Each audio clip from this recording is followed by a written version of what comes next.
네, 안녕하세요. 저는 연세대학교 행정학과 교수이자 복지국가연구센터 소장을 맡고 있는 최영준이라고 합니다.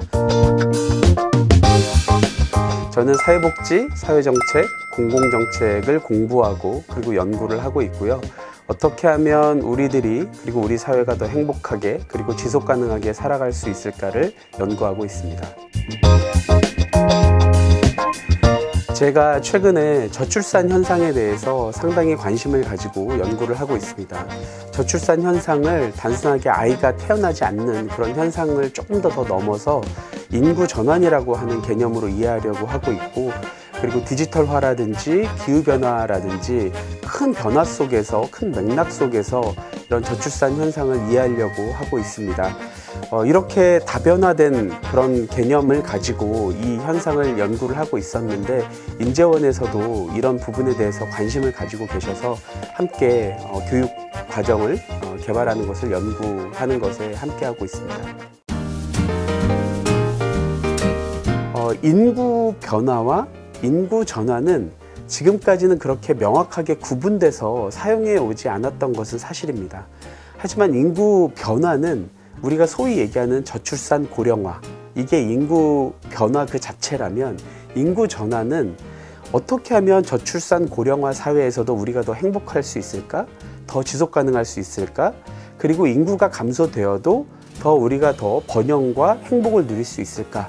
라고 하는 그런 개념을 가지고 있기 때문에 인구 변화도 중요하지만 어떻게 하면 우리가 바람직한 사회로 갈 수 있을까라고 하는 인구 전환의 개념을 연구하는 것이 중요하다고 생각했습니다. 일반적으로 전환이라고 했을 때는 단기적인 변화를 의미하기보다는 중장기적인 변화 속에서의 의도된 개입을 의미하는 경우가 많고요. 그리고 조금 더 구조적이고 체계적인 변화, 그리고 조금 더 근본적인 변화를 가져오는 것들을 우리가 전환의 개념에 넣어서 설명을 하긴 합니다. 그래서 A라고 하는 현 상태에서 우리가 생각하는 더 바람직한 B라고 하는 상태로의 이동, 그것이 전환이라고 할 수 있겠습니다. 인구 변화는 저출산 고령화로 대표되는 그런 현상이라고 할 수 있는데요. 이에 비해서 인구 전환이라고 하는 것은 저출산 고령 사회가 가져오는 여러 가지의 변화들, 그리고 저출산 고령 사회에 영향을 미치는 여러 요인들, 이런 부분들을 총체적으로 이해를 하면서 개인이나 기업이나 국가가 조금 더 포용적이고 지속 가능하게 변화하는 그런 과정을 인구 전환이라고 이해를 하고 있습니다. 거기에서는 저출산 고령 사회 때문에 벌어지는 위험들을 좀 감소시키는 부분도 있을 것이고요. 그리고 인구 감소 사회에 대해서 우리가 적응하는 것도 있을 것입니다. 그리고 또 하나는 저출산 고령 사회가 가져오는 새로운 기회들도 있거든요.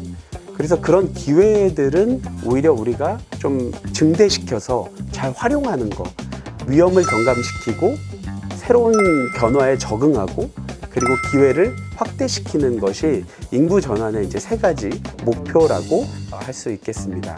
첫 번째 인구 전환은 20세기 후반기에 일어났던 산하 제한 정책, 첫 번째 인구 전환이었고, 지금 두 번째 인구 전환은 어떻게 하면 아이를 더 많이 낳게 할 수 있을까라는 인구 전환 정책이 지금 두 가지가 있는 것 같습니다. 저는 그 첫 번째 인구 전환 정책은 상당히 성공적이었다고 생각합니다. 그런데 아이를 덜 낳고 그러면 아이에게도 더 좋은 삶을 우리가 줄 수가 있고, 그리고 여러분들도 더 좋은 삶을 누릴 수 있을 것이다 라는 메시지를 국민들에게 주었고, 국민들이 그 메시지를 들을 때 이렇게 우리가 하면 국가만 발전하는 게 아니라 우리 아이도 더 나은 삶을 누릴 수 있고, 그리고 나도 더 좋아지겠다라고 하는 생각이 같았기 때문에 인구 전환이 성공적이었고, 그래서 한 집에서 5명, 6명 아이가 태어나던 것이 1명, 2명으로 태어나는 국가의 의도와 그 사람들의 의도가 맞아떨어지면서 인구 전환 정책이 매우 성공적이었다고 생각합니다. 지금 인구 전환 정책에서 국가가 아이를 더 많이 낳으라고 이야기를 하고 있습니다. 국가 입장에서는 더 많은 아이가 태어나는 것이 바람직하긴 하지만, 과연 아이를 더 많이 낳으면 내가 행복해질 수 있고 내 아이가 더 나은 삶을 누릴 수 있을지에 대해서 국민들은 의심하고 있는 것 같습니다. 국가의 목표는 분명하지만 그 국가의 목표를 달성하는데 내가 동참을 했을 때 내 삶이 더 나아지는지에 대한 개인에 대한 목표가 불분명하기 때문에 저는 이게 그다지 성공적이지 않다고 생각합니다. 사실 굉장히 많은 그 차원들을 우리가 동시에 고려를 해야만 단순하게 인구 변화만을 고려하는 게 아니라 성공적인 인구 전환을 가능하게 할 수 있지 않을까라고 생각이 됩니다. 그 삼중 전환이라고 하는 것은 인구 전환, 디지털 전환, 기후 전환, 이 세 가지 전환이 상호 매우 밀접하게 연계돼서 상호작용을 하면서 변화를 하고 있다라는 것을 이해하는 것에서 출발을 하고요.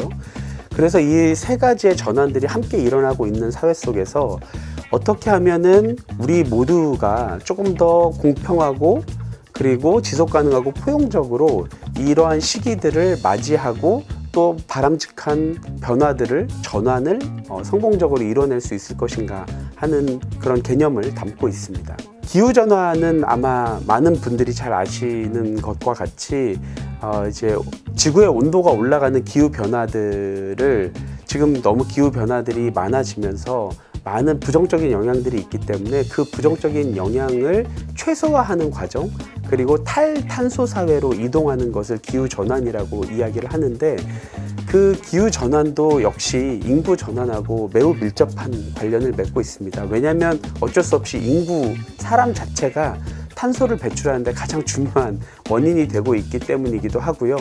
그리고 기후 변화로 인해서 발생되는 다양한 위험들에 우리 고령 계층들이 가장 직접적으로 노출이 많이 되고 있고, 그리고 1인 가구들, 그래서 이 기후의 변화들이 이 인구 변화와 맞물리면서 더 위험한 증폭된 효과를 내고 있습니다. 마찬가지로 디지털 전환도 우리가 인구 변화를 이야기를 할 때 미래 사회에 일할 사람이 부족할 것이다 라고 걱정을 하지만, 또 반대로 이 디지털화를 논의하시는 분들은 미래에 로봇이 다 일을 대신해서 사람이 일할 자리가 없을 것이다 라고 걱정을 하거든요.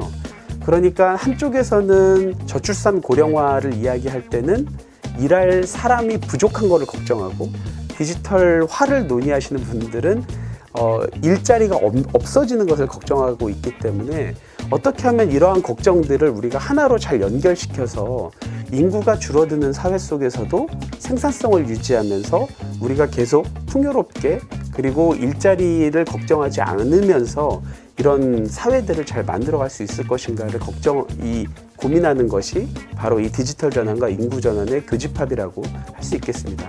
그러니까 삼중 전환의 관점에서 인구 문제를 바라본다는 것은 기후 문제와 디지털화를 함께 이 인구의 개념 속에 우리가 포함시켜서 더 좋은 대안을 도출하는 것을 의미한다고 할 수 있겠습니다. 인구 전환 시대는 어떻게 하면은 저출산 고령 사회로 인한 위험을 감소시킬 것인가, 인구 감소 사회에 적응할 것인가, 그리고 기회를 극대화시킬 것인가, 이 세 가지가 우리가 추구해야 되는 굉장히 중요한 목표일 것 같고요. 그렇다고 우리 새로 태어나는 아이들, 이런 데 대한 지원이 줄어들 수는 없습니다. 계속 출생아를 증가시키는 정책도 한편으로는 유지를 해야 될 것이고, 그리고 빠르게 고령화되는 우리 어르신들에 대한 돌봄 문제나 연금 문제 같은 것도 굉장히 중요한 이슈가 될 것 같습니다. 그래서 이러한 저출산 고령화에 대비한 복지 정책, 보건 정책들이 조금 더 강화가 돼야 될 것 같고요. 만약에 우리가 여전히 총량으로 굉장히 튼튼한 생산을 우리가 하는 사회가 된다고 해도, 만약에 소수의 누군가가 이것을 재분배하기를 싫어한다면 그러면 역시 양극화된 사회로 갈 수가 있기 때문에 어떻게 하면은 또 이렇게 재분배 정책을 잘 만들어서 함께 우리 사회가 전체가 다 잘 살 수 있을 것인가를 고민하는 것도 인구전환 정책의 모든 그 패키지 중에 하나라고 할 수 있을 것 같습니다.